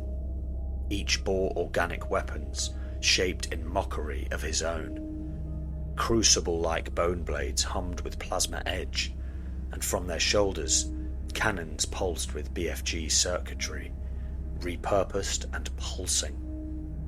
They moved like him. They moved with his instincts. They charged, and the Slayer roared. The first reached him with impossible speed, swinging a bone blade in a blur. He dodged sideways, the air shrieking as the weapon missed him by inches. The Slayer snapped up his super shotgun, fired point blank. The blast blew apart the Tyranid's left side, but it regenerated, muscle and bone snapping back like elastic. The beast screamed in his face and lunged again. The second flanked him, leapt from the wall, pouncing like a mantis. He caught it mid-air, slamming it into the ground, cracking the floor beneath them. Before he could deliver a killing blow, the third tackled him from behind, sending him skidding across the synaptic floor. Sparks flew from his armour. The Doomslayer rolled to his feet just as a cannon blast fired. Green bioplasma seared the air.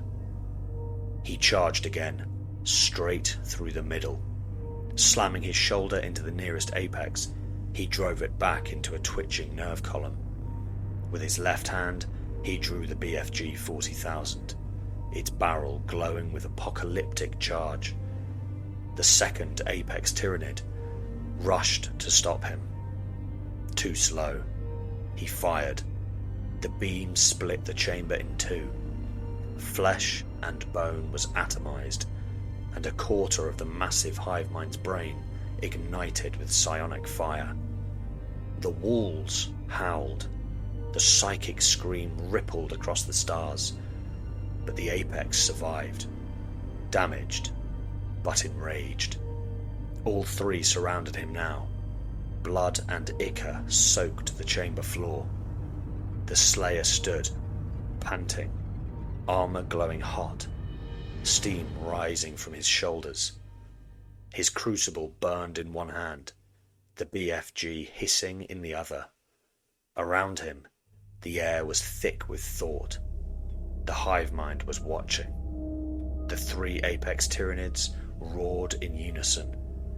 Then they came again, faster this time. The final battle had begun.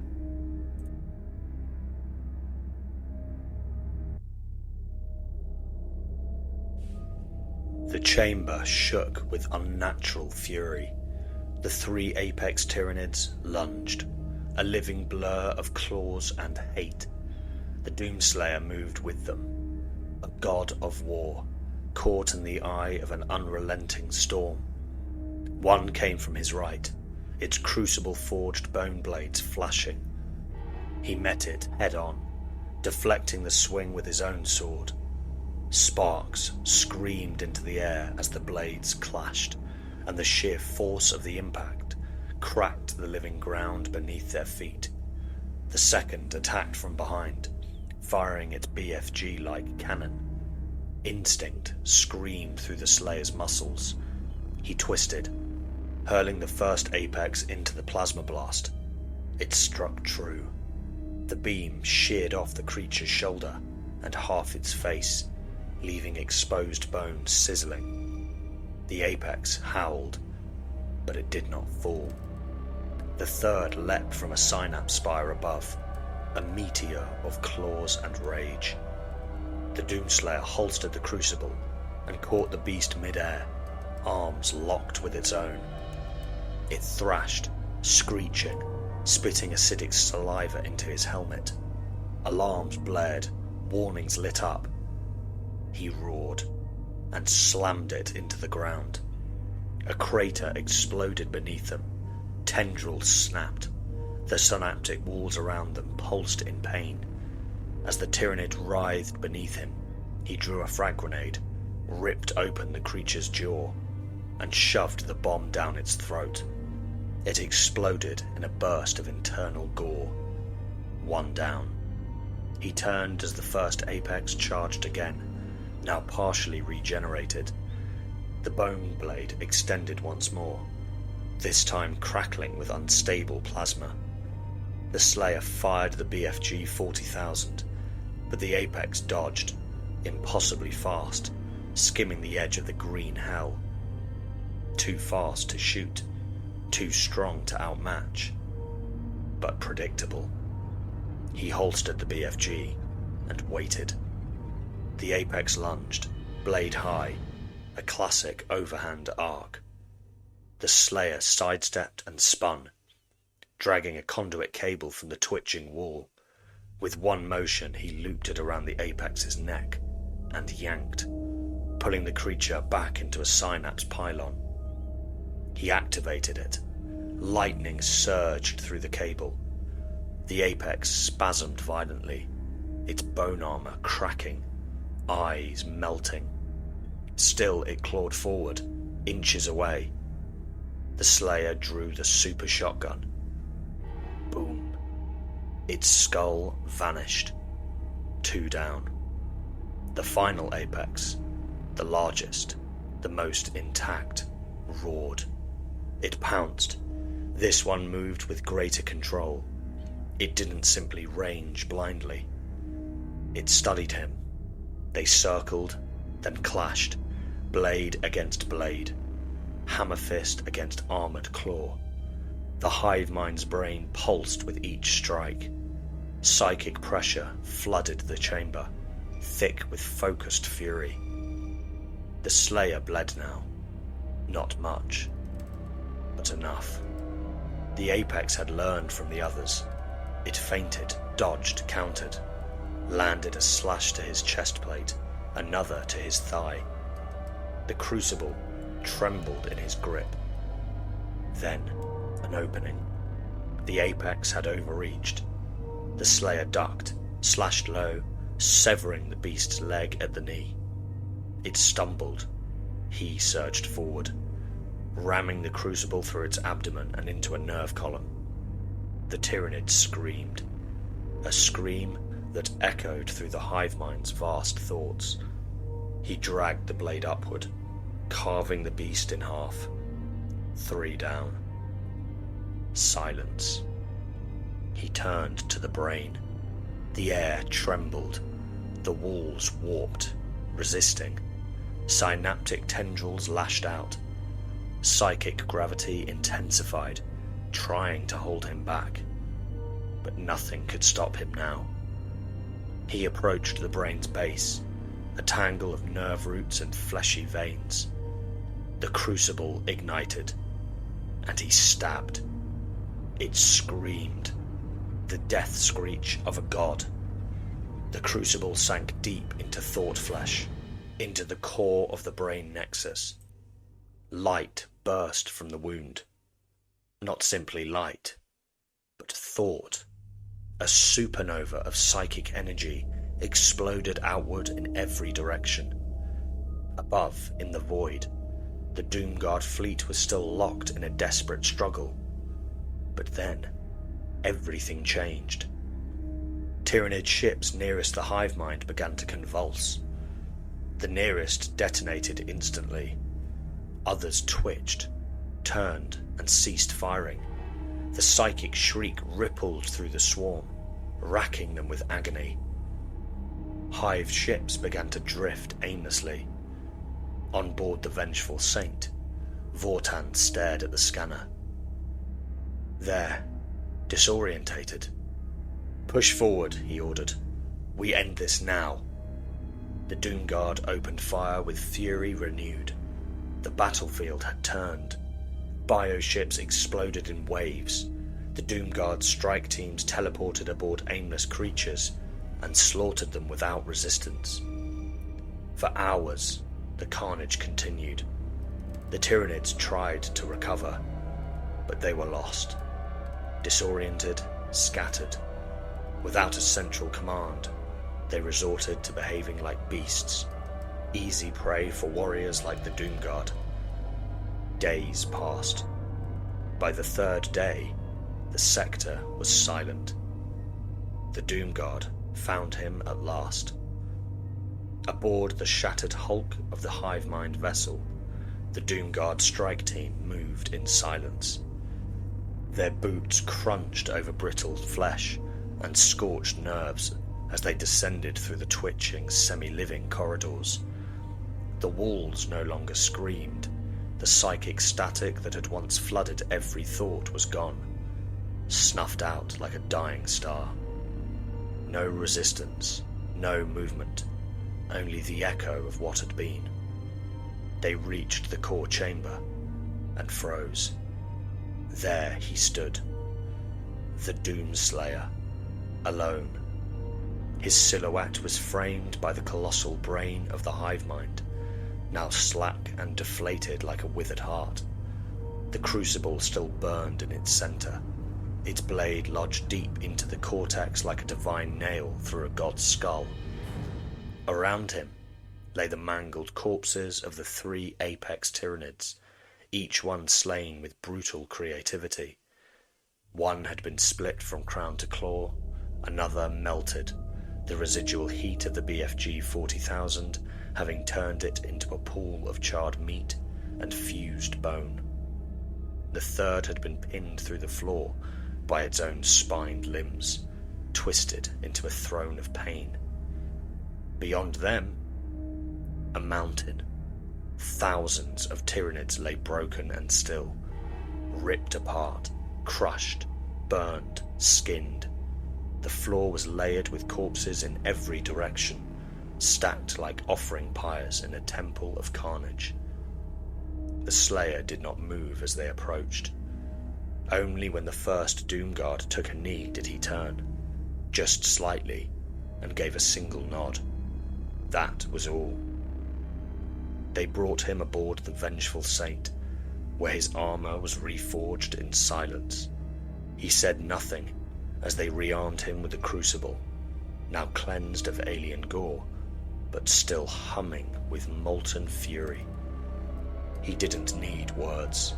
The war was not over. The hunt would continue. The death of the Central Intelligence brain was not just a blow, it was a galactic rupture. Across the stars, every Tyranid felt it, and for one full Terran day, they screamed. The void echoed with their pain. Hive ships spasmed in orbit. Behemoths convulsed in space. On thousands of different worlds, swarms buckled mid-charge and collapsed in confused agony. Psychic links were frayed. Synapse chains shattered. The hive mind's scream bled across the warp like a dying star's flare. Terrible. And then, silent. And in that silence came fire. The Imperium struck. So too did the Eldar and the Tau. Even the savage orcs, drawn by the blood and madness, waded into the chaos with glee. Entire sectors were liberated in days. Planets once lost to biomass reclamation were reclaimed by tanks and bolter fire. The balance had shifted. But it was the Doomguard who struck deepest. They did not stop at victory. They did not pause for rest. They pursued what remained of the Tyranid swarms beyond the galactic rim, into the dark void where even stars died forgotten. Worlds once stripped of all life now saw the green of growth again. The Tyranids starved in the cold, but the Doomslayer, he hunted still. No signal, no beacon, no words, only fire and fury. And then nothing. The galaxy was quiet again. Until, far beyond the light of any sun, on a dead world where no life stirred and no time passed, something ancient moved beneath the surface.